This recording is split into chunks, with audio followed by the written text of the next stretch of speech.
Praise the lord. యేసుక్రీస్తు నామంలో మీ అందరికీ శుభములు తెలియజేస్తూ ఉన్నాం. మరి ప్రతిరోజు ప్రభు సన్నిధి అనే ఈ యొక్క అద్భుతమైనటువంటి కార్యక్రమానికి మిమ్మల్ని అందరినీ కూడా ప్రేమపూర్వకంగా ఆహ్వానం తెలియజేస్తూ ఉన్నాం. మరి ఈరోజు దేవుడు మనకి ఇచ్చినటువంటి ఈ యొక్క అద్భుతమైనటువంటి అవకాశాన్ని బట్టి ప్రార్థన అనేటువంటి అంశాన్ని మనం ధ్యానించుకొని పోవచ్చున్నాం.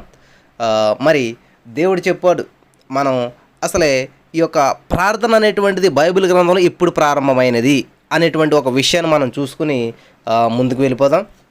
ఈ బైబిల్ గ్రంథంలో మనం చూసినట్లయితే ఆదికాండంలో మనకి 4వ అధ్యాయం 26వ వచనం మనం చూసినట్లయితే అక్కడ ప్రార్థన అనేటువంటిది ఎప్పుడు ప్రారంభమైంది అనేటువంటిది మనకు అక్కడ కనిపిస్తూ ఉంటుంటుంది.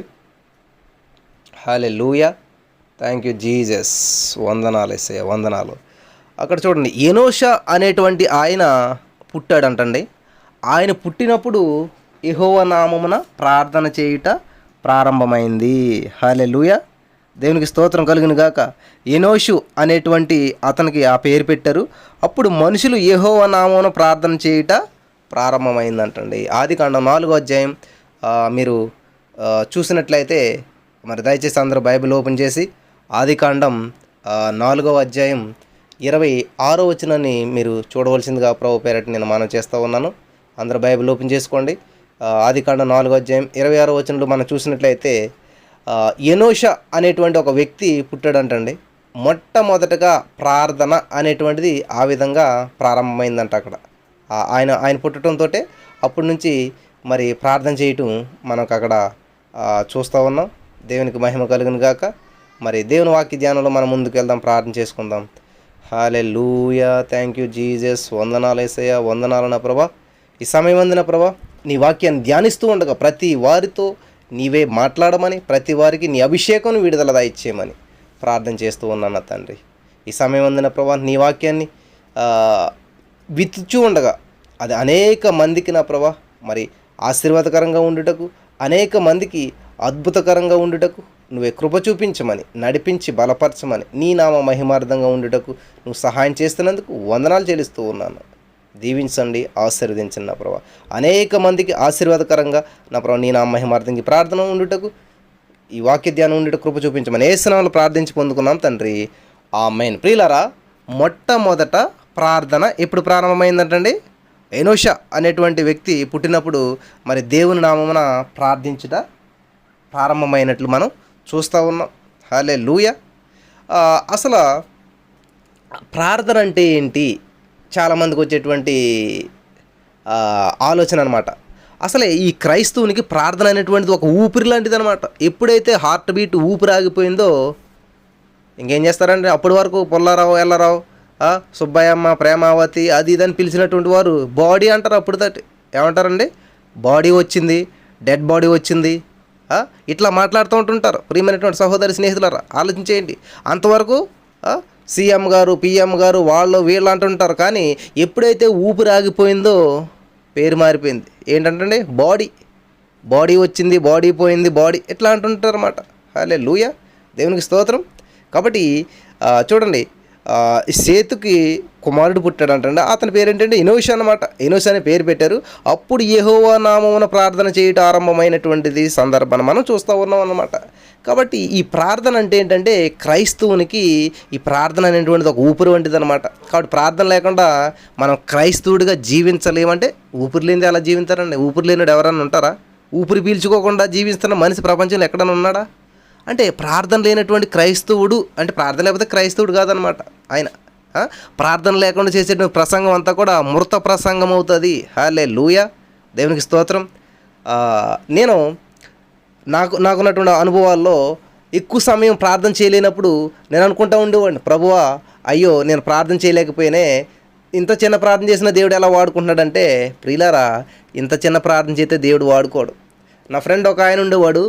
ఆయన ఎగ్జామ్ వద్దులోకి ఏం చదివేవాడు కాదు, 2 నిమిషాలు చదివి ఎగ్జామ్ రాసేవాడు. ఎలా రాసేవాడు అంటే, విచిత్రం ఏంటంటే, అతను ఏ రోజు లెసన్ ఆ రోజు చదువుకుని అతను ముందు నుంచే ప్రారంభ దినాల్లో నుంచి బాగా ప్రిపేర్ అయి ఉన్నాడు. కాబట్టి ఇప్పుడు పెద్దగా అతను చదవవసరం లేదు.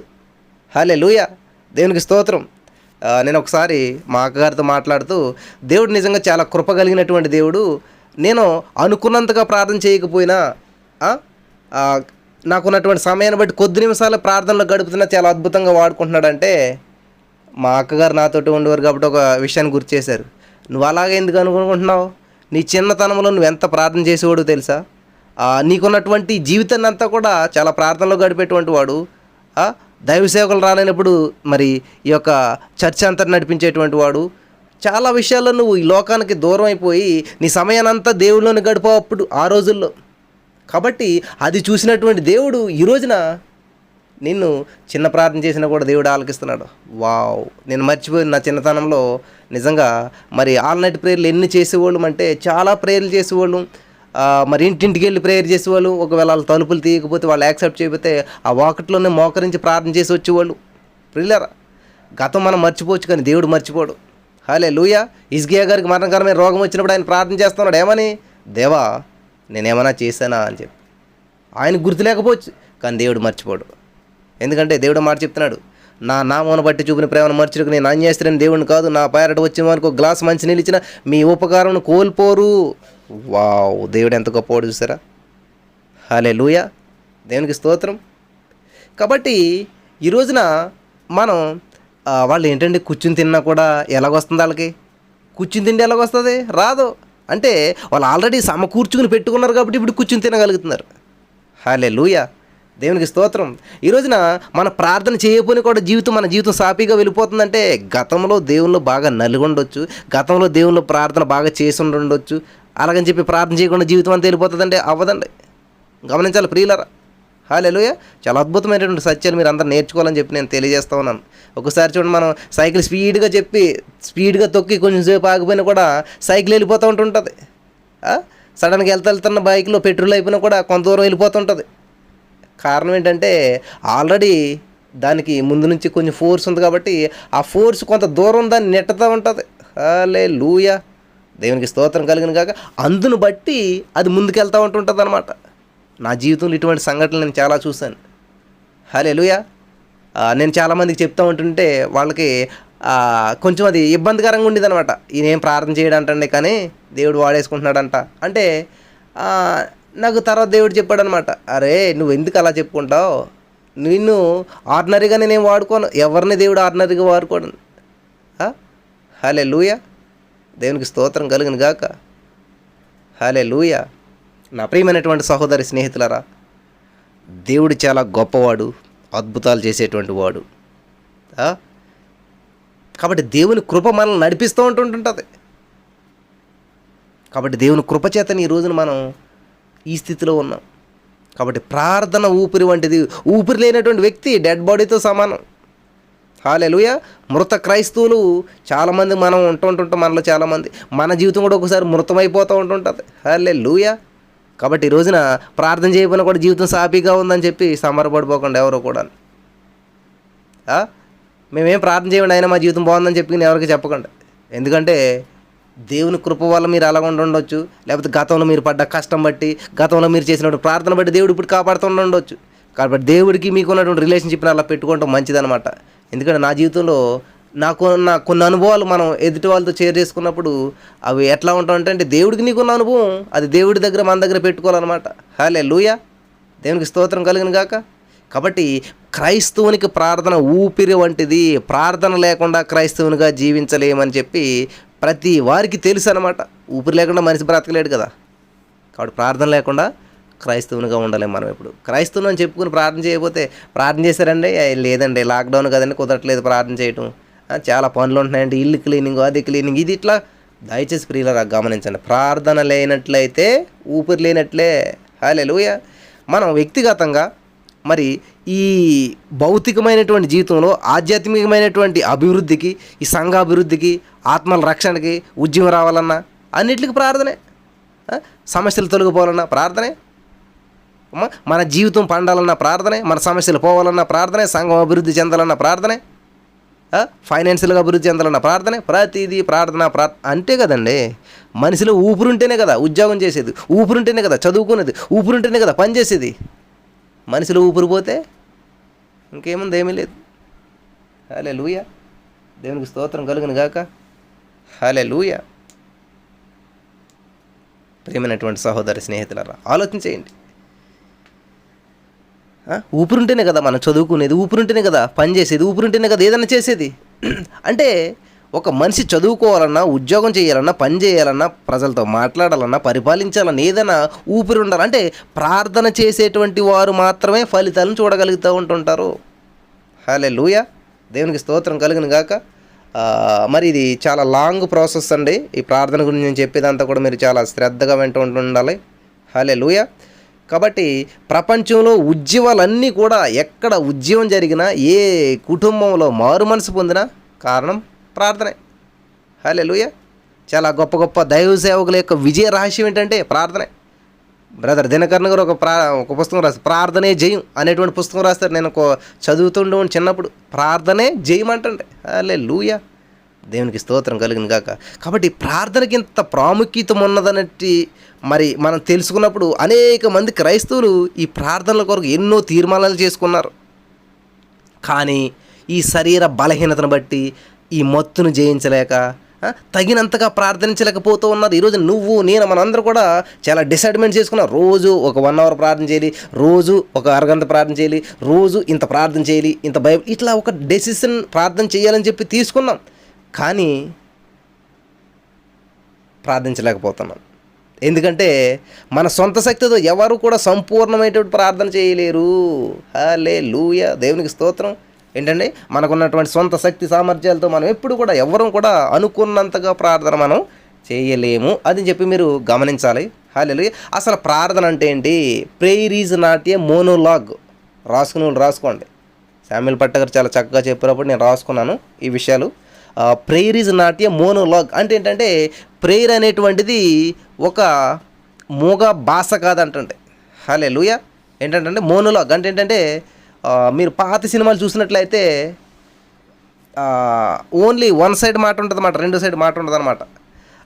ఇక్కడ ప్రేయర్ అనేటువంటిది ఏంటంటే ఒక వ్యక్తి మాట్లాడటం కాదంటండి. దీన్ని ఎట్లా చెప్పాలి? వార్తలు చదువుతారు చూడండి, వార్తలు చదివేటప్పుడు నువ్వు విన్నావా లేదని నేను చూడు, ఆయన చదువుకుండా వెళ్ళిపోతాడు అనమాట.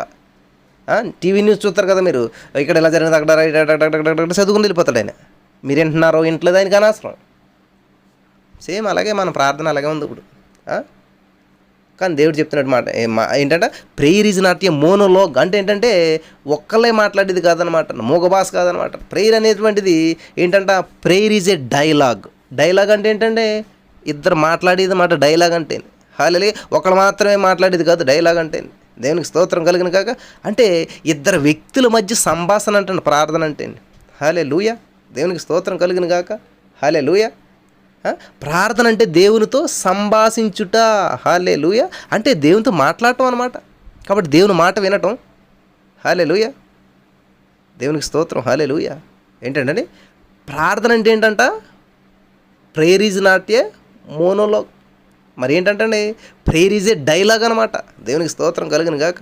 కాబట్టి ప్రార్థన అంటే దేవునితో సంభాషించుట. ప్రార్థన అంటే దేవునితో సంభాషించుట, దేవునితో మాట్లాడటం, దేవుని మాట మనం వినడం. మన మాట దేవుడు వినటం కాదండి ప్రార్థన అంటేనో.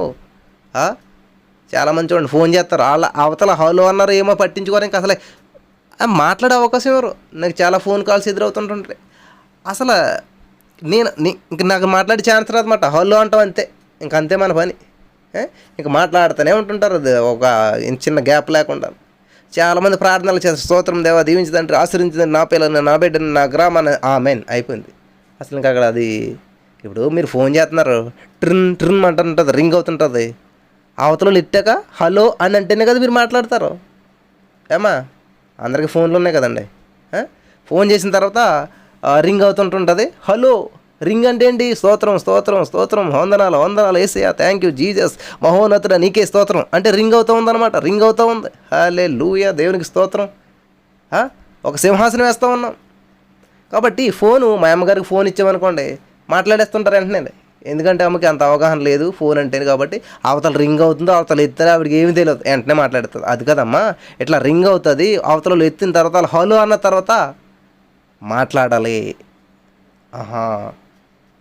హల్లెలూయా. చాలామంది నవ్వారు కదా, చాలామంది అట్లాంటి వాళ్ళు ఉన్నారు ఇక్కడ. మా అమ్మగారు లాంటి మా అమ్మగారు లాగా చాలామంది ఇక్కడ ఉన్నారు. హల్లెలూయా. దేవునికి స్తోత్రం కలుగును గాక. కాబట్టి ఈ రోజున చాలామంది ఇటువంటి పరిస్థితుల్లో ఉన్నారన్నమాట. ఎందుకంటే ప్రార్థన అనేటువంటిది ఎట్లాగా ఊహించుకుంటూ ఉన్నారని చాలామంది ఇట్లాగనమాట. అవతల ఫోన్ ఎత్తారా లేదా మనకు అనవసరం, మనం మాత్రం మాట్లాడేటివే. హల్లెలూయా. ప్రియులారా, దయచేసి గమనించండి ప్రియులారా. మిమ్మల్ని ఏమైనా కామెంట్ చేయాలని కానీ, మిమ్మల్ని ఏమైనా ఇబ్బంది పెట్టాలని కాదు నేను చెప్తున్నటువంటి చాలా అమూల్యమైనటువంటి విషయాలు. ప్రార్థన అంటే ఏంటి, ఎలా చేయాలి, ఇవన్నీ నేను వివరించాలనుకుంటా ఉన్నాను. మరి సమయాన్ని బట్టి మనం చూసుకుంటాం. హల్లెలూయా. కాబట్టి ప్రార్థన అంటే దేవునితో సంభాషించటం. హల్లెలూయా. ప్రార్థన అంటే కేవలం మనం ఏదో నోటితో పలికేయటం కాదంటే, ఈ యొక్క మానవాత్మ పరిశుద్ధాత్మ సహాయంతో దేవుని కృపాసనం వద్దకు వెళ్ళడం అనమాట. దేవునికి స్తోత్రం అని చెప్పి అన్నాడు. ఎవరైనా, నేను కాదు, చార్లెస్ స్పర్జన్ గారు అన్నారన్నమాట. ఏంటంటే, దేవునికి స్తోత్రం, ప్రార్థన అంటే దేవునితో సంభాషించడం అనగా దేవునితో మాట్లాడటం, దేవుని మాట వినటం. కాబట్టి నిజమైన ప్రార్థన అంటే ఏమిటి అనేటువంటిది చార్లెస్ స్పర్జన్ గారు ఒక మాట చెప్పారు. రాసుకునే వాళ్ళు రాసుకోండి. నిజమైన ప్రార్థన అంటే మానవాత్మ పరిశుద్ధాత్మ సహాయంతో దేవుని కృపాసనం వద్దకు వెళ్ళడం అన్నారు చార్లెస్ స్పర్జన్ గారు అనమాట. దేవునికి స్తోత్రం. కాబట్టి ఈ మాటల్లోనూ మౌనంలోనూ వ్యక్తమయ్యేటువంటి ఆత్మలోని తృష్ణే ప్రార్థన అనమాట. హల్లెలూయా. దేవునికి స్తోత్రం. హల్లెలూయా. కాబట్టి ప్రార్థన ఏం చేస్తుందంటండి, నివురుగప్పినటువంటి నిప్పులా ఉంటూ నిత్యం దహింపజేసేదే ప్రార్థన. దేవునికి స్తోత్రం కలిగిన గాక. హోసన్న మినిస్ట్రీస్ మొన్న జాన్ వెస్లీ గారు ఒక మాట చెప్పారు. ఏంటంట, ప్రార్థన అనేటువంటిది ఏంటంటే మన మనసులో ఉన్నటువంటి ఒక మూగ ఆ భావనని వ్యక్తం చేయటం అంటే దేవునికి స్తోత్రం కలిగిన గాక. మన ప్రార్థన ఇలాగ పెదాలు తెరిసే చెప్పవసరం లేదు, మన మూగ భావననే దేవుడు అర్థం చేసుకుంటాడు. అదనమాట. అంటే బ్రదర్, మరి కొంతమందికి మాటలు రావు కదా బ్రదర్, వాళ్ళు ఎలా చేస్తారు ప్రార్థన? ప్రియులారా, మీకు ఒక మాటలు రాని కుమారుడు పుట్టాడంటే మీరు వాడిని పెద్ద చేస్తుంటుంటారు. కానీ వాడికి ఏమి కావాలో వాడు ఏం చెప్తున్నాడు మీకు అర్థమైపోతుంది. ఎవరికి? తల్లిదండ్రులకు మాత్రమే అర్థమవుతుంది, బయటోడికి ఎవరికి అర్థమవుతుంది వాడు ఏం చెప్పాడు ఏంటి అన్నది. ఎందుకని? వాడికి మీకున్న రిలేషన్షిప్ అనమాట. దేవునికి స్తోత్రం. కాబట్టి వాళ్ళిద్దరి మధ్య ఉన్న రిలేషన్షిప్ ఏం చేస్తుంది? మాట అవసరం లేదు, భావన అవసరం లేదు, ఏం అవసరం లేదు. వాళ్ళిద్దరి మధ్యలో ఉన్న అండర్స్టాండింగ్, వాడి కళ్ళుతో చూసేది వాళ్ళు వీళ్ళంతా అర్థమైపోతుంది. వాడికి ఏం కావాలో, ఏం పెట్టాలి, ఏంటని. ఎలా వచ్చింది? మాట్లాడా? చెప్పాడా? పెన్న పుస్తకం ఇచ్చి రాశాడా? లేదు. కాబట్టి ప్రార్థన చేయాలంటే నోరు ఉండాలి కదా బ్రదర్. ప్రార్థన చేయాలంటే ఏముండాలంటే నోరు ఉండాలి కదా.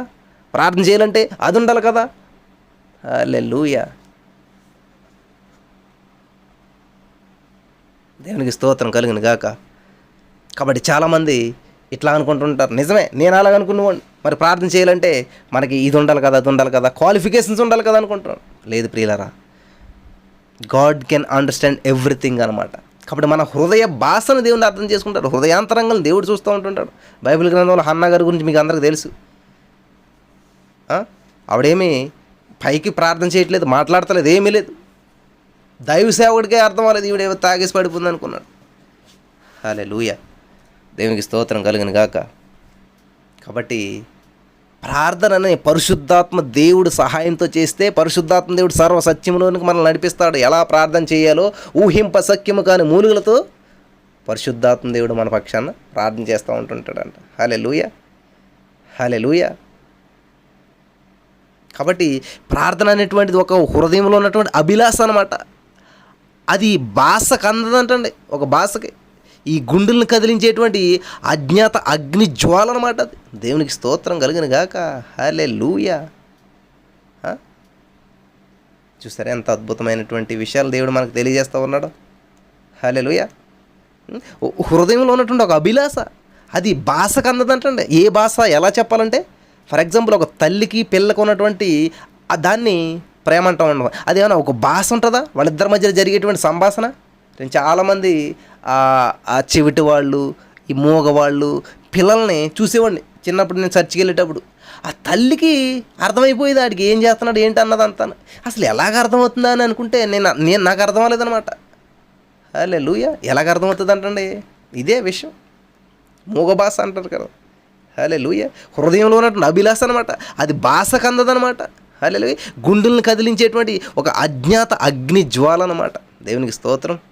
కాబట్టి మన పాపాలన్నీ కూడా అంగీకరిస్తూ మరి ఈ దేవుని కనికరానికి మరి ఆయనకు మనం కృతజ్ఞత తెలపడం అన్నమాట ఈ ప్రార్థన అంటే. అంతేకాదు యేసుక్రీస్తు నామములో మన అవసరాలను దేవునికి తెలిపి వాటిని ఆయన చిత్తానికి యోగ్యంగా ఉండేలాగా వాటిని మనకి ఆయనకు సమర్పించడం అన్నమాట ప్రార్థన. దేవునికి స్తోత్రం కలుగును గాక. ప్రార్థన అంటే అడగడం మాత్రం కాదండి, ప్రార్థన అంటే పొందుకోవటం. దేవునికి స్తోత్రం. చాలాసార్లు చెప్తూ ఉన్నాను, మీరు ప్రార్థన చేయనప్పుడు మీరు ఏది అడుగుతున్నారో అవి ఆల్రెడీ పొందుకొని ఉన్నారని నమ్మాలి. కాబట్టి జీసస్ ఆల్మైటీ గాడ్లో ప్రార్థన చేసేటువంటి వాళ్ళ ప్రార్థన అంతా ఎలా ఉంటుందంటే, యేసు నామములో నమ్మి పొందుకున్నాం తండ్రి అనే ముగింతారు ఇక్కడ ప్రార్థన ఎవరైనా సరే. దేవునికి స్తోత్రం. అటువంటి అద్భుతమైనటువంటి అవకాశాన్ని ఇచ్చిన దేవదేవునికి వందనాలు. చక్కటి ప్రార్థన చేస్తారు ఇక్కడ అందరూ కూడా. ఎవరు కూడా యేసు నామమున అడుగుతున్నాం తండ్రి ఆమేన్ అని ఎవరు అనరు. ఏమంటారు? అడిగి ప్రార్థించి నమ్మి పొందుకున్నాం తండ్రి. హల్లెలూయా. నీవు నమ్మిన ఎడల దేవుని మహిమను చూస్తావు, నీవు నమ్మిన ఎడల దేవుని అద్భుతాన్ని చూస్తావు. హల్లెలూయా. దేవునికి స్తోత్రం కలుగును గాక. మరి చూడండి, రోమపత్రిక 8:26 చూసినట్లయితే, మనం యుక్తముగా ఎలాగో ప్రార్థన చేయవలనో మనకు తెలియదు కానీ ఉచ్చరింపసఖ్యము కానీ మూలుగులతో పరిశుద్ధాత్మ దేవుడే మన పక్షంగా ఉండి విజ్ఞాపన చేయుచున్నాడు. చాలా అద్భుతమైన మాట. బ్రదర్ నాకు తెలియదు బ్రదర్ అంటుంటారు చాలామంది. కాబట్టి ఇంకో విషయం, మత్తయి సువార్తలో దేవుడు మాట చెప్పాడు, మీరు ప్రార్థన చేయనప్పుడు మీరు ఏదైతే అడిగి ఉన్నారో పొందుకుని ఉన్నామని చెప్పాలి. మీకు చాలా దగ్గు వస్తుంది, కాఫ్ వస్తుంది, ఫీవర్ వచ్చింది, చాలా బలహీనతలో ఉన్నారు, ప్రార్థన చేశారు. యేసు నామంలో నీవు పొందిన దెబ్బల ద్వారా 1 Peter 2:24 ప్రకారం నేను స్వస్థత పొందితిని అంటారున్నారు, స్వస్థత పొందిందని అంటుంటారు. అదేంటండి స్వస్థత పొందామంటున్నారు, దగ్గుతున్నారంటే? డాక్టర్ దగ్గరికి వెళ్తాం వెంటనే టెస్ట్ చేస్తాడు, అమ్మా నీకు ఇది ఉంది, సరే ఇంజెక్షన్ చేస్తానంటాడు, ట్యాబ్లెట్ వేసుకోమంటాడు, బ్రెడ్ పాలు తాగమంటాడు. ఇంజెక్షన్ చేయించుకున్నావు, బ్రెడ్ పాలు వేసుకున్నావు, చక్కగా ఇంటికి వచ్చావు, జ్వరం తగ్గిందా? లేదు. ప్రాబ్లం సాల్వ్ అయిందా? లేదు. కానీ కాన్ఫిడెంట్ తోటి వచ్చాము ఇంటికి, డాక్టర్ గారు ట్యాబ్లెట్ వేసాడు, డాక్టర్ గారు ఇంజెక్షన్ చేశాడు కాబట్టి నాకు తగ్గిపోతుంది, హాయిగా పాలు తాగాం, బ్రెడ్ తిన్నాం, పడుకున్నాం, రెస్ట్ తీసుకున్నాం. సమయం గడుస్తూ ఉంది, గంటలు అవుతూ ఉన్నాయి, ఆటోమేటిక్గా ఏమవుతుంది? జ్వరం పోయింది, హీల్డ్, స్వస్థత. హల్లెలూయా. సేమ్ ప్రార్థన చేసినప్పుడు కూడా మనం ఏం చేయాలంటే, ఆయన పొందిన దెబ్బల ద్వారా నేను స్వస్థత పొందితిని అంటే పొందేసాం అనమాట. నీలో ఆల్రెడీ రోగం ఉన్నా సరే నేను స్వస్థత పొందాను, నాలో బలహీనత ఉన్నా కూడా నేను స్వస్థత పొందాను, ఎందుకంటే ఆయన పొందిన దెబ్బల ద్వారా నేను స్వస్థత పొందాను. హల్లెలూయా. దేవునికి స్తోత్రం కలుగును గాక. కాబట్టి మత్తయి సువార్త 21:22 మనం చూసినట్లయితే, మీరు ప్రార్థన చేయనప్పుడు వేటిని అడుగుదురో అవి దొరికినవని నమ్మిన ఎడల మీరు వాటన్నిటిని పొందుదురు. దొరికినవని నమ్మిన ఎడల పొందుకుంటారంటారు. నీవు నమ్మిన ఎడల దేవుని శక్తిని చూస్తూ, దేవుని మహిమను చూస్తూ అని దేవుని వాక్యం సెలవిస్తుంది. హల్లెలూయా. నమ్మిన ఎడల అంటాడు. కాబట్టి స్వస్థత కోసం ప్రార్థన చేస్తాం, స్వస్థత పొందని నేను అని నమ్మాలి. మనం పిల్లల కోసం ప్రార్థన చేస్తాం, ఆల్రెడీ పిల్లలు పొందారు, పిల్లల్ని గర్భం ధరించని నేను నమ్మాలి. ఉద్యోగం కోసం ప్రార్థన చేస్తాం, ఉద్యోగం ఇచ్చినందుకు వందనాలు తండ్రి అని చెప్పాలి. మనం దేనికోసం అయితే ప్రార్థన చేస్తాం అది ఆల్రెడీ పొందుకున్నాము అని చెప్పి మనం నమ్మాలంటండి. హల్లెలూయా. దేవునికి స్తోత్రం కలుగును గాక.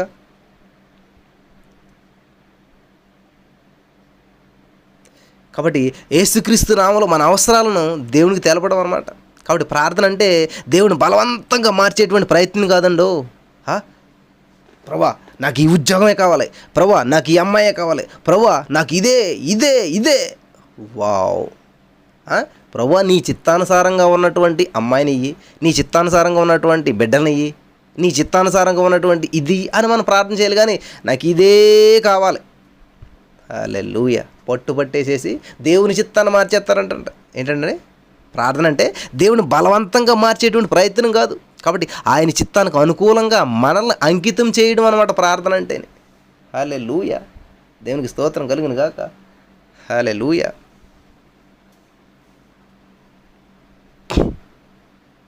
హల్లెలూయా. కాబట్టి మనం ప్రార్థన చేసేటప్పుడు ఏం చేస్తూ ఉంటుండే, ప్రార్థన చేస్తుంటే దేవునితో మాట్లాడుతున్నాం. దేవునితో మాట్లాడితే ఏమవుతుంది? దేవుని తెలుసుకోవడానికి మనకి తోడ్పడుతుంది అనమాట. ప్రార్థన అనేది దేవుని అర్థం చేసుకోవడానికి ఉపయోగపడుతుంటుంది. అంతే కదండి, ఒక మనిషితో మాట్లాడితేనే కదా మనిషి యొక్క అంతరంగం ఏంటో మనకు తెలిసేది. కాబట్టి ఎప్పుడైతే ప్రార్థన చేస్తూ ప్రభుతో గడుపుతూ ఉన్నామో చాలా అద్భుతమైనటువంటి విషయాలు మనం తెలుసుకుంటూ ఉంటుంటాం. హల్లెలూయా. కాబట్టి ప్రార్థన అనేటువంటిది ఏంటంటే మనం దేవునితో మాట్లాడటానికి, మన మనసు విప్పి ఆయనతో సంభాషించడానికి, మనం ఆత్మలోని ఆరాటాన్ని అంతా తెలిపేసి మరి ఆయనలో లీనమైపోవడానికి దోహదం చేస్తుందంట ప్రార్థన. హల్లెలూయా. ప్రార్థన అంటే సంభాషణ అని చెప్పని ప్రియులారా గుర్తుపెట్టుకోవాలి మీరు. కాబట్టి ఎప్పుడైతే సంభాషణ చేస్తూ ఉంటుంటామో, ఎప్పుడైతే ఒక వ్యక్తితో సంభాషణ చేస్తామో అప్పుడే కదండి ఆ వ్యక్తి మనస్తత్వం మనకు అర్థమయ్యేది. కాబట్టి ఎప్పుడైతే ఇలాగ ప్రార్థన చేస్తామో మనసు విప్పేసి దేవుడితో మాట్లాడుతుంది, ఆయనతో సంభాషణ చేస్తామన్నమాట. కాబట్టి మన ఆత్మలో ఉన్నటువంటి ఆరాటాన్నంతా, మన ఆత్మలో ఉన్నటువంటి భారాన్నంతా ఆయనతో పనిచేసుకుంటాం, ఆయనతో లీనమైపోతాం, ఆయనలో లీనమైపోతాం. అలా లీనం అవ్వడానికి దోహదం చేసేదే ప్రార్థన. హల్లెలూయా, దేవునికి స్తోత్రం. కాబట్టి ఎవరైతే మోకరించి ప్రార్థన చేస్తారో అలా మోకరించేటువంటి ప్రతి క్రైస్తవుడు కూడా ఆయన కనుక్కోగలుగుతాడు. దేవునికి స్తోత్రం. అదే సమయంలో దేవుడు అతను కనుక్కుంటాడు. హల్లెలూయా. మోకాళ్ళ ప్రార్థన దేవుడిని మనం కనుగొనేలా చేస్తుంది, దేవుడు మనల్ని కనుగొనేలా చేస్తుంది. వావ్, చాలా బాగుంది ప్రియులారా. మోకరించేటువంటి ప్రార్థన దేవుణ్ణి మనం కనుగొనేలా చేస్తుంది, మనల్ని దేవుడు కనుగొనేలా చేస్తుంది అంటండి. హల్లెలూయా, దేవునికి స్తోత్రం కలుగును గాక. కాబట్టి మోకరించి ప్రార్థన చేస్తున్నారా? ఎంతకాలం అయిందమ్మా మోకరించి? మోకాళ్ళు నల్లబడితే ముఖం తెల్లబడుతుందంట. వావ్, నిజమేనా బ్రదర్? నా ముఖం నల్లగుంటే తెల్లగవుతుంది అయితేనే అంటున్నారా? మన మోకాళ్ళు నల్లబడితే ముఖం తెల్లబడుతుందంట. కారణం ఏంటంటే మోకరించినప్పుడు బ్లడ్ సర్క్యులేషన్ చాలా బాగా జరుగుతుంది. ఎప్పుడైతే బ్లడ్ సర్క్యులేషన్ బాగా జరిగిందో మన ముఖంలో ఉన్నటువంటి కణాలన్నీ యాక్టివేట్ అయ్యి ఫేస్లో గ్లో వస్తుంది అనమాట. సైంటిఫిక్ రీజన్ కూడా ఉంది, స్పిరిచువల్ రీజన్ కూడా ఉన్నదనమాట. కాబట్టి మోకాళ్ళు నల్లబడాలి. హల్లెలూయా, దేవునికి స్తోత్రం కలుగును గాక. కాబట్టి మోకాళ్ళు ఎప్పుడు నల్లబడతాయండి? కనీసం రోజుకు 2 నిమిషాలను మోకరించి ప్రార్థన చేస్తే నల్లబడతాయి. కాబట్టి మోకాళ్ళ ప్రార్థన అనేటువంటిది చాలా ఇంపార్టెంట్ అనమాట. ఎందుకని మోకరించాలి అనేటువంటి డౌట్ వచ్చేసింది చాలామందికి. మోకరించటం అనేటువంటిది అర్థం ఏంటంటే, ఫర్ ఎగ్జాంపుల్ 6 అడుగులు పొడవు ఉన్నటువంటి మనిషి మోకరిందులోకి ఏమైపోతాడు? 6 అడుగు అయిపోతాడు. అండ్ ప్రియులరా, ఒక 2-3 అడుగులు మనిషి అయిపోతాడు. 6 అడుగులు ఉన్నటువంటి మనిషి సడన్గా ఏమైపోడు? తగ్గిపోడు, షార్ట్ అయిపోడు. అంటే అర్థం ఏంటంటే మనం చాలా ఉన్నతమైనటువంటి వాళ్ళు, మనం చాలా గొప్ప వాళ్ళు అనుకుంటా ఉన్నాం. కానీ దేవుని దగ్గరికి వచ్చినప్పుడు ఏం చేయాలంట? తగ్గించుకోవాలన్నమాట. మోకరించడం అంటే ఏంటంటే తగ్గించుకోవడం అనమాట. దేవునికి స్తోత్రం కలిగిన గాక. అయ్యా, హల్లెలూయా, నేను తగ్గించుకుంటున్నాను. చేతులెత్తి ప్రార్థన చేయాలంటే మనం ఎప్పుడు కూడా. దేవునికి స్తోత్రం. దాని గురించి కూడా నేను వివరించాను ఎదురెదరా. ప్రియులారా, ఈ మెసేజ్ జస్ట్ ఇంట్రడక్షన్ మాత్రమే. ఈరోజు దీన్ని నేను కంటిన్యూ చేసుకుంటూ వెళ్తుంటాను. మరి దయచేసి గమనించాలి, ఈ మెసేజ్ ఈ రోజుతో అయిపోయేటువంటి మెసేజ్ కాదు. అంటే కొంచెం ఇంట్రడక్షన్ ఇస్తూ ఉన్నాను, దీన్ని కంటిన్యూ చేస్తాను అన్నమాట నేను. చూడండి, ప్రార్థనలో మనం ఎందుకు మోకరించాలి? మోకరించడం అంటే ఏంటంటే తగ్గించుకోవటం అనమాట. మనల్ని మనం తగ్గించుకోవటం. ఎంత పొడవున్నా మనిషి మోకరిందులోకి ఏమైపోతాడు? చిన్నోడైపోతాడు. ఫర్ ఎగ్జాంపుల్ మా పాప ఉందనుకోండి, నా దగ్గరకు వచ్చి ఆడుకుంటుంది. అప్పుడు ఏం చేస్తాను? నేనేమో చాలా పొడవున్నాను కాబట్టి ఆ పాపతోటి సమానంగా ఉండాలంటే ఏం చేస్తాను? మోకరిస్తాను అనమాట, మోకాళ్ళు వేస్తాను. అప్పుడు ఏమవుతాను? నేను 2 హెడ్లు సమానం అయిపోతాయి అనమాట. దేవునికి స్తోత్రం కలిగిన గాక. అంటే మా పాప స్థితికి నేను వెళ్ళాలంటే ఏంటి? నన్ను నేను తగ్గించుకోవాలి. హల్లెలూయా. కాబట్టి అలా మోకరించడం వల్ల ఏమవుతుందంటే మనల్ని మనం తగ్గించుకుంటా ఉన్నాం, మన స్థితిని తగ్గించుకుంటున్నాం, మన స్టేటస్ని తగ్గించుకుంటా ఉన్నాం. నేను పెద్ద గొప్పోడు అనుకున్నాను దేవా, కానీ కాదు, నీ పాదాల మీద పడుతున్నాను అని చెప్పి మన మోకాళ్ళు దేవుళ్ళు పాదాల మీద వేయటం అనమాట. హల్లెలూయా. తర్వాత చేతులు ఎందుకు ఎత్తాలి బ్రదర్? చేతులు ఎత్తే ప్రార్థన చేయాలా? చేతులు ఎత్తకపోతే ఏమవుతుంది? హల్లెలూయా. చూడండి, మా పాప నా దగ్గరికి వస్తుంది, ఏం చేస్తుంది? ఇలా 2 చేతులు పైకి ఎత్తుతుంది. ఏం మాట్లాడదు అంటే అర్థం ఏంటి? నన్ను ఎత్తుకో నాన్న అని అర్థం. హల్లెలూయా. ఏంటండి? మరి యేసయ్య మిమ్మల్ని ఎత్తుకోవాలంటే మీరు ఏం చేయాలి? చేతులు చాపాలి, అంతే, సింపుల్. దీంట్లో పెద్ద గొప్ప వింత ఏమీ లేదు. యేసయ్య నన్ను ఎత్తుకోదేవా, యేసయ్య నిన్ను ఎత్తుకోవాలంటే చేతులు ఎత్తి ప్రార్థన చేయాలన్నమాట. ప్రభువా నన్ను ఎత్తుకోదేవా, నేను ఇక్కడ క్షేమంగా లేను, నువ్వు నన్ను ఎత్తుకుంటే నీ సంఖలో నేను క్షేమంగా ఉంటాను. హల్లెలూయా. ప్రభువా నేను ఇక్కడ చాలా ఇబ్బందుల్లో ఉన్నాను, నేను చాలా ఇరుకుల్లో ఉన్నాను, ఇక్కడ నా పరిస్థితులు చాలా దారుణంగా ఉన్నాయి, కాబట్టి నువ్వు నన్ను ఎత్తుకోదేవా, నీ సంఖలో ఉంటే నేను హ్యాపీగా ఉంటాను. నేను ఇక్కడ నేను సరిగ్గా ఉండలేనే, ఈ లోకంలో, ఈ సమస్యల్లో, ఈ ఇబ్బందుల్లో నేను సరిగ్గా ఉండలేను, కాబట్టి నన్ను ఎత్తుకో యేసయ్యా, నన్ను ఎత్తుకో యేసయ్యా. హల్లెలూయా. చేతులు ఎత్తి ప్రార్థన చేయడం అంటే ఏంటంటే ఎత్తుకోమంటాం, దేవుడిని అడగడం అనమాట. ప్రభువా నన్ను ఎత్తుకోవా, ఇక్కడ చాలా కష్టంగా ఉంది, ఈ ఎగ్జామ్ నుంచి చాలా కష్టమైపోతుంది, రాయలేకపోతున్నాను, ఈ ఫ్యామిలీ చాలా కష్టమైపోతుంది, ఈ పరిచయం చాలా కష్టమైపోతుంది, ఇక్కడ ఉన్నటువంటి పరిస్థితులన్నీ కూడా చాలా కష్టంగా ఉన్నాయి, నన్ను ఎత్తుకో యేసయ్యా. హల్లెలూయా, దేవునికి స్తోత్రం కలుగును గాక. చేతులెత్తి ప్రార్థన చేయటం, దేవుని ఎత్తుకోమని అడగటం అనమాట. మరి దేవుడు ఎత్తుకోవాలని మీకు ఆశగా ఉన్నదా? ఆయన సంఖలో ఎంత సేఫ్టీ ఉంటుందో తెలుసా? ఆయన సంఖలో నుంచి ఎవడన్నా లాక్కెళ్ళేటువంటి అవకాశం ఉంటుందా? యేసుక్రీస్తు సంఖనే ఎప్పుడు దాకా ఎత్తుకుంటాడంట? ఎంత చెప్పి ఎత్తుకుంటాడండి యేసుప్రభు మాత్రం నన్ను అనుకుంటున్నారా? ముదిమి వచ్చి వరకు ఎత్తుకుంటాడంట. మీ పిల్లల్ని మీరు 4-5 సంవత్సరాల దాకా ఎత్తుకుని ఉండొచ్చు, 3వ సంవత్సరం వృద్ధులకు మానేసి ఉండొచ్చు. ఇంకా ఎత్తుకోలేను నేను మొయ్యలేను నేను అంటూ ఉండొచ్చు మనం.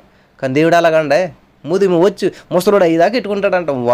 ఎంత ప్రేమ చూసారా దేవుడికి వీళ్ళరా. కాబట్టి ప్రార్థన చేతులెత్తి ఎందుకు చేయాలి అనేటువంటి డౌట్ పోయిందని అనుకుంటున్నాను నేను. అమ్మా కరెక్ట్ రీజన్ నేను ఇంకేదారు చెప్తాను. చేతులెత్తి ఎందుకు ప్రార్థన చేయాలి, మరి వీళ్ళంతా చేతులెత్తి ఎందుకు ప్రార్థన చేశారు? చేతులెత్తి ప్రార్థన చేస్తే విజయం వస్తుంది. దేవునికి స్తోత్రం. మోసే గారు చేతులు ఎత్తుతుంటే ఏమొస్తుందంటండి? విజయం వస్తుంది. చేతులు దించేస్తుంటే అపజయం వస్తుంది. హల్లెలూయా. కాబట్టి మన జీవితంలో విజయం రావాలంటే దేవుని సంఖ్య ఎక్కవలసిందే. హల్లెలూయా, దేవునికి స్తోత్రం. ఏంటంటే మన జీవితంలో విజయం రావాలంటే చేతులెత్తి ప్రార్థన చేయవలసిందే. దేవుని నామానికి మహిమ కలుగును గాక. హల్లెలూయా, హల్లెలూయా. ప్రియులారా, రాసుకుంటున్నారు మీరు అందరూ కూడా చాలా అమూల్యమైనటువంటి విషయాలు. మరి ఇవన్నీ మీరు వరుస పెట్టి రాసుకుంటా మరి దేవుని సన్నిధిలో బలపడాలని చెప్పేసి నేను ఇంకా రెఫరెన్స్లు చూపించట్లేదండి. నా చిన్నతనంలో ఒక నోట్స్ రాసి పెట్టుకున్నాను, అది ఎక్కడ మిస్ అయిపోయింది లేదు. కన్నీటి ప్రార్థనని, విజ్ఞాపన ప్రార్థనని, చక్కటి చాలా రకాల ప్రార్థనలు నేను 7th క్లాస్ 8th క్లాస్లో ఒక నోట్స్ రాసి పెట్టుకున్నాను. మరి ఎక్కడ మిస్ అయిపోయిందో లేదు, కానీ అది ఉంటే ఇంకా బాగుండేది. అయినా కూడా మీకు నేను ప్రయత్నం చేస్తాను ఇవన్నీ కూడా వరుస పెట్టి చెప్పు రావడానికి.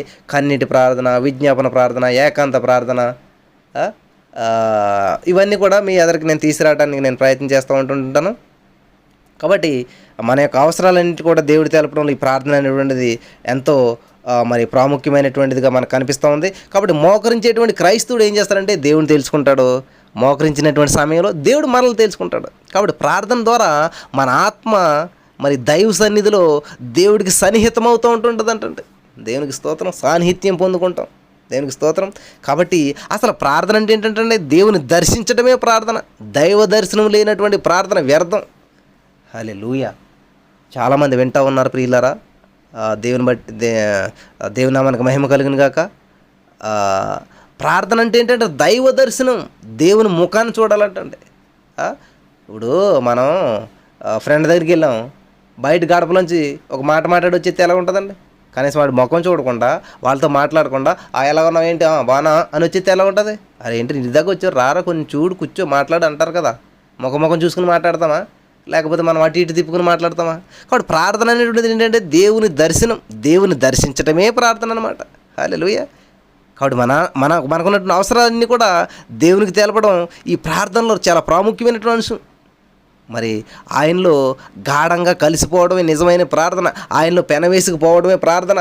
మరి యాకోబు గారు చూసినట్లయితే ఎంత అద్భుతంగా కలిసిపోయాడు, దేవుని పెనవేసుకుపోయాడు, ఇంకా అల్లుకుపోయాడు, కాలు గట్టిగా పట్టేసుకున్నాడు. హల్లెలూయా, దేవునికి స్తోత్రం. కాబట్టి మన హృదయపూర్వకంగా, హృదయమంతటితో, హల్లెలూయా,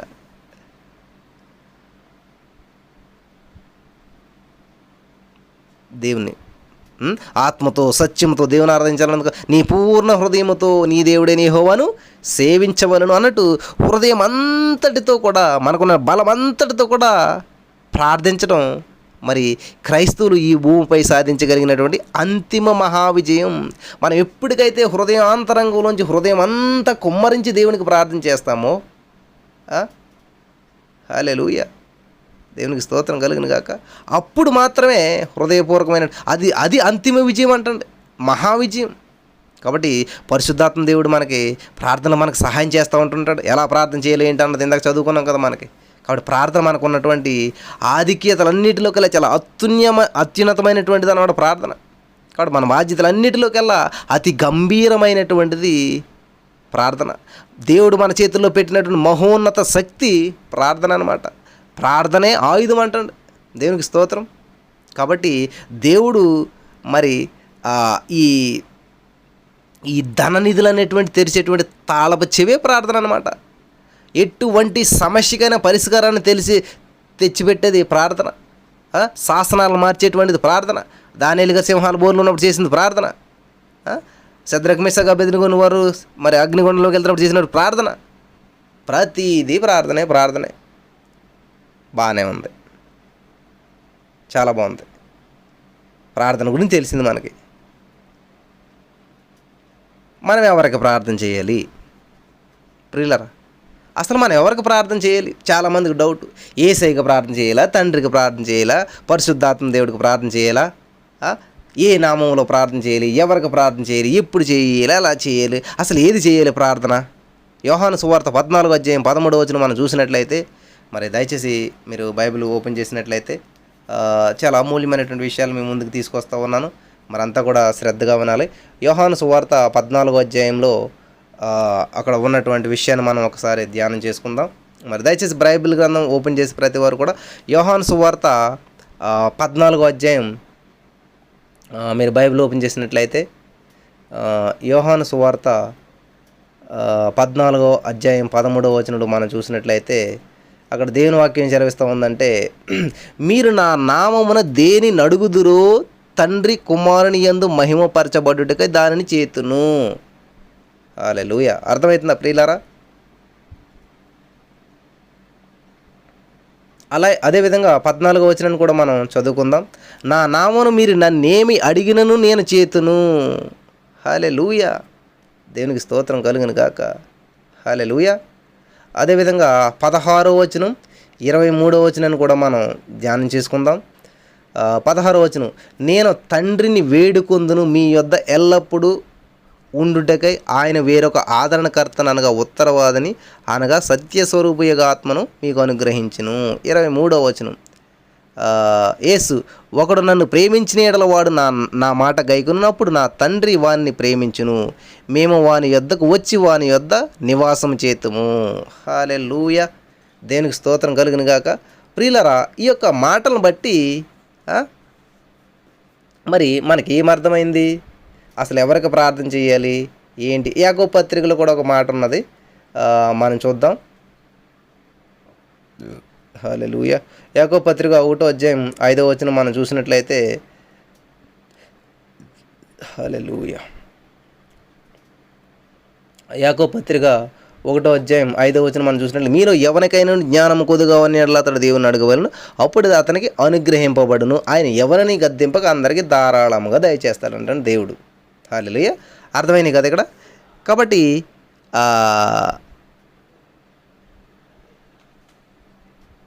మరి ఎవరికి మనం ప్రార్థన చేయాలంట? మరియమ్మ గారికి ప్రార్థన చేయాలా, యేసుప్రభువు వారి తల్లి కాబట్టి? లేకపోతే ఈ పరిశుద్ధులకు కానీ ప్రార్థన చేయాలా, లేకపోతే విగ్రహాలకు కానీ ప్రార్థన చేయాలా? లేదు, మరియమ్మకి మనం ప్రార్థన చేయకూడదు. ఈ పరిశుద్ధులకు కానీ లేకపోతే విగ్రహాలకు కానీ లేకపోతే ఎవరికి మనం ప్రార్థన చేయకూడదు. ఎవరికి ప్రార్థన చేయాలంట? దేవునికి మాత్రమే ప్రార్థన చేయాలన్నమాట. యోహాను 14:13-14 ఈ విషయాలన్నీ మనం చదివితే స్పష్టంగా తెలుస్తూ ఉంది అక్కడ. కాబట్టి మనం యేసుక్రీస్తు నామంలో ప్రార్థిస్తున్నాం తండ్రి అని మనం ప్రార్థన చేయాలంట. అలాగే ప్రార్థన చేయాలి. హల్లెలూయా. దేవునికి స్తోత్రం కలుగును గాక. హల్లెలూయా. మనం ఎందుకు ప్రార్థన చేయాలి అసలేని? ఏనోషా గారు పుట్టారు, బాగానే ఉంది, ప్రార్థన ప్రారంభమైంది. అసలు మనం ఎందుకు ప్రార్థన చేయాలి? ఎందుకు ప్రార్థన చేయాలండి?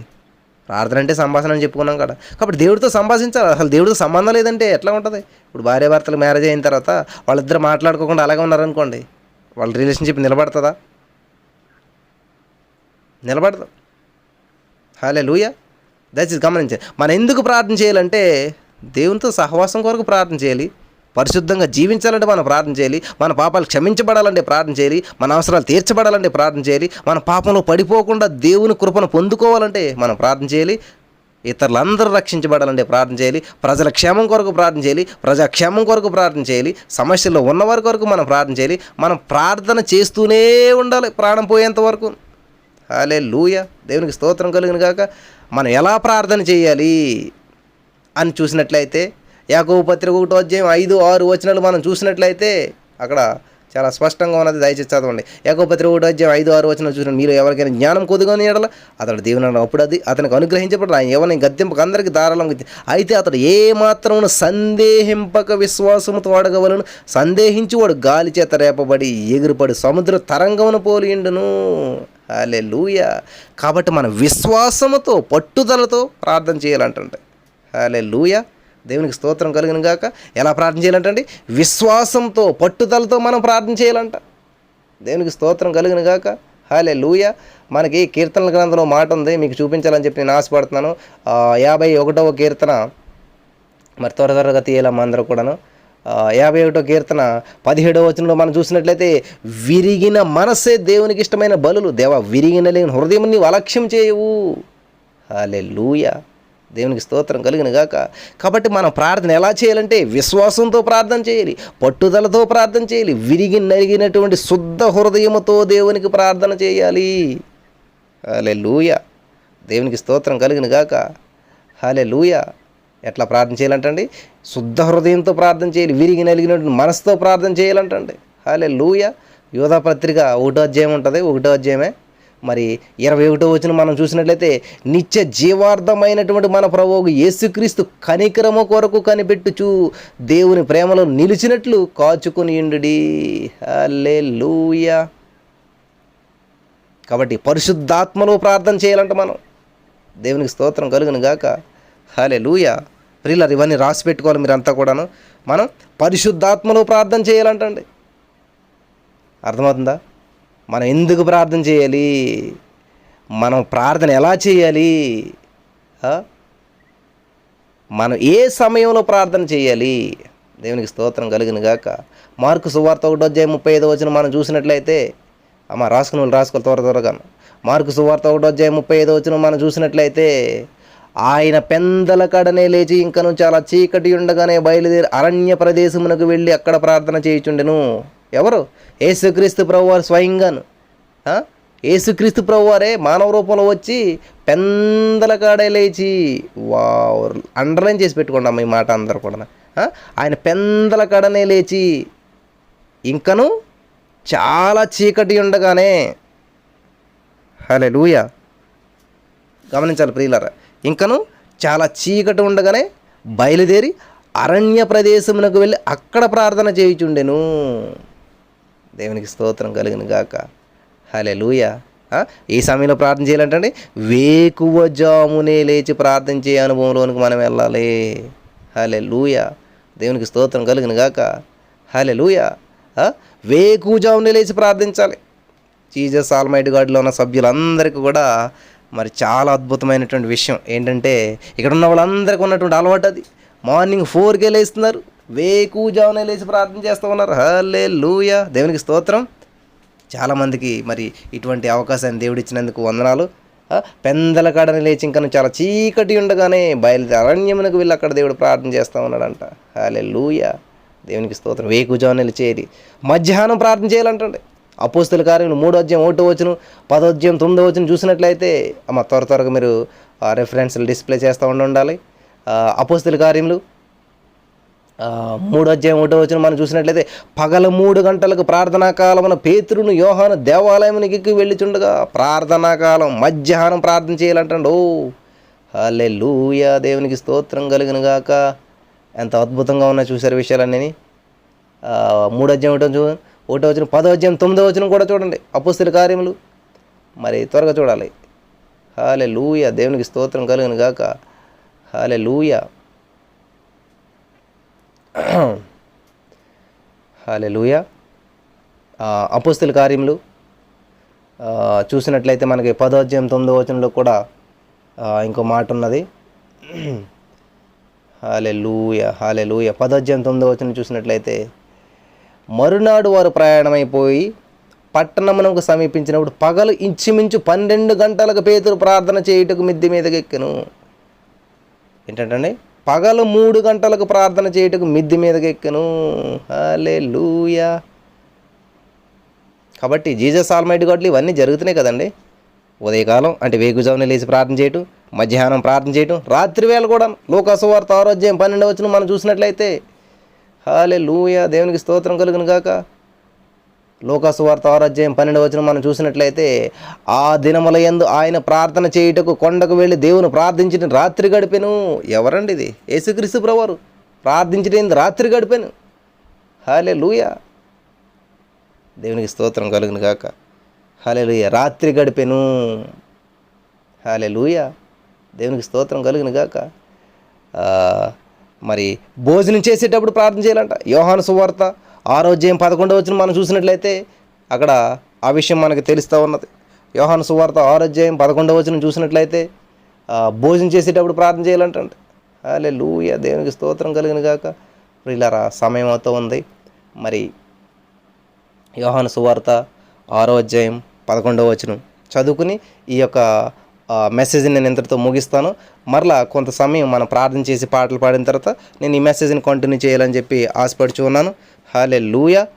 చూడండి ప్రియులారా, యోహాను సువార్త 6:11 మనం చూసినట్లయితే అక్కడ చూడండి, ఆ దినములందు ఆయన ప్రార్థన చేయటకు కొండకు వెళ్ళి దేవుని ప్రార్థించడానికి రాత్రి గడిపాను. హల్లెలూయా. దేవునికి స్తోత్రం. ఇది యోహాను సువార్త 6:11 యోహాను సువార్త 6:11 మీరు చూసినట్లయితే hallelujah, hallelujah, hallelujah. Thank you Jesus. యేసు ఆ రొట్టెలు పట్టుకుని కృతజ్ఞతాస్తుతులు చెల్లించి కూర్చున్న వారికి వడ్డించిన, అలాగను చేపలు కూడా వారికి ఇష్టమైనంత మట్టుకు వడ్డించెను. హల్లెలూయా. ఇక్కడ ఏంటంటే ఏ సమయంలో జరుగుతున్నటువంటి ప్రార్థన ఇది? ఎంతగాని భోజనం చేసేటప్పుడు కూడా ప్రార్థన చేయాలంట. హల్లెలూయా. దేవునికి స్తోత్రం కలుగును గాక. ఈ భోజనం చేసేటప్పుడు చేసేటువంటి ప్రార్థన మరి ఇక్కడితోటి యొక్క నేను వాక్యాన్ని ముగించాలని చెప్పి అనుకుంటూ ఉన్నాను. మిగతా విషయాలు నేను కంటిన్యూ చేస్తాను. ఎప్పుడెప్పుడు ప్రార్థన చేయాలి, ఇంకా చాలా విషయాలు ఉన్నాయి. మరి ఇవన్నీ రాసి పెట్టుకుంటే మీరు చాలా అద్భుతమైనటువంటి విషయాలు. భోజనం చేసేటప్పుడు ప్రార్థన మనం చేయాలి. హల్లెలూయా. దేవునికి స్తోత్రం. హల్లెలూయా. మరి ఎక్కడ ప్రార్థన చేయాలి, ఇంకా చాలా విషయాలు, చాలా అద్భుతమైన విషయాలు మేము ముందుకు తీసుకొస్తాను. నేను ప్రార్థన చేసుకుందాం. యేసయ్యా నీకు వందనాలు, ఇంతవరకు మాతో మాట్లాడావు. ఈ యొక్క ప్రార్థన ఎప్పుడు చేయాలి, ఎక్కడ చేయాలి, అలా చాలా అమూల్యమైన విషయాలు మాతో మాట్లాడుతున్నాం. విన్న వాక్యం వ్యర్థంగా కూడా ప్రతి హృదయం నాటబడేటకు సహాయం చేయమని యేసు నామములో ప్రార్థించి పొందుకొని ఉన్నాం తండ్రి. ఆమేన్. Praise the Lord. మేము చేసే ప్రతి వీడియో అప్డేట్స్ మీకు నోటిఫికేషన్ రూపంలో రావాలి అంటే మీ ఫోన్లో యూట్యూబ్ ఛానల్లో జీసస్ ఆల్మైటీ గాడ్ అని టైప్ చేసి సెర్చ్ చేసినట్లయితే జీసస్ ఆల్మైటీ గాడ్ యూట్యూబ్ ఛానల్లో సబ్స్క్రైబ్ అనే బటన్ని ప్రెస్ చేసి దాని పక్కన ఉన్న బెల్ బటన్ని కూడా ప్రెస్ చేయండి. దీని ద్వారా మేము చేసే ప్రతి వీడియో అప్డేట్స్ మీరు మిస్ అవ్వకుండా నోటిఫికేషన్ రూపంలో పొందుకుంటారు. Thank you.